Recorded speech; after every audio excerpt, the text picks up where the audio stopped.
છેલ્લી બાજી રમાઈને ત્યાં ખબર પડે અહીં હું હાર્યા હું જીતા, બાકી તો હારતી 5 દી હારું 5 દી નબળું 5 દી હારું 5 દી નબળું આવી રાખે અને ગયું રાખે. બાકી જેને જીવનની બાજી જીતી છે અને જીતી ગયા છે એ જેને ટાણાને હાથવી લીધા છે, સમયને હાથવી લીધો છે. હા,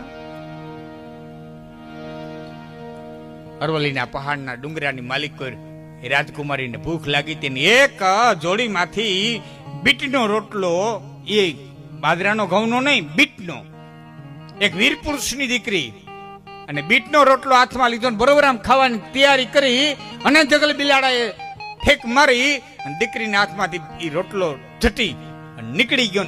એક બટકું રોટલા હાટું થઈને ચિત્તોડની રાજકુમારી જેથી રોવા માંડી તેથી બાપ ધ્રુજી ગયો. મહારાણા પ્રતાપ નહોતો ધ્રુજ્યો પણ એક બાપ ધ્રુજી ગયો, એક બાપ ધ્રુજી ગયો,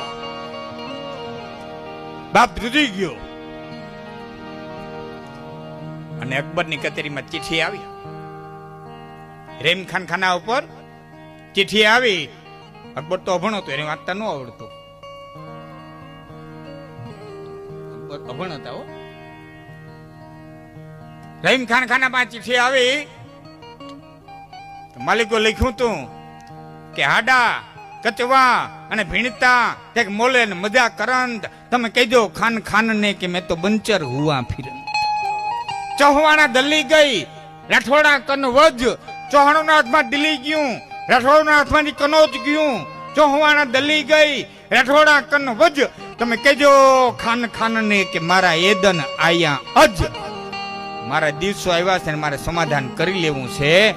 અને અકબરે મરક મરક મરક મરક દાંત કાઢીને દુર્સાજી આઢા નામના ચારણ ને કીધું, દેખો દુર્સાજી આઢા तुम्हारा प्रताप समाधान करना चाहता है, हो ही नहीं सकता. देखो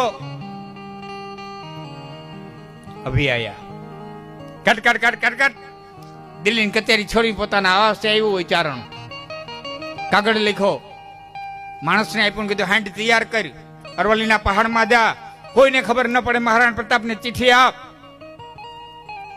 અને રૂમજમ ઠુમાક રૂમજમ ઠુમાક રૂમજમ ઠુમાક રૂમજમ ઠુમાક ઈ હાંડડી અરવલ્લીના પહાડની માલિકો આવી, મહારાણા પ્રતાપના હાથમાં ચિઠ્ઠી આવી. માલિકો લખ્યું તું ધર્મ રહેશે તો રહેશે ધરા, ખૂટ જાશે ખુરતાન, એક વિસંભર ઉપરે હવે રાખજે ભરોસો રાણ, ધર્મ રહેશે તો રહેશે ધરા.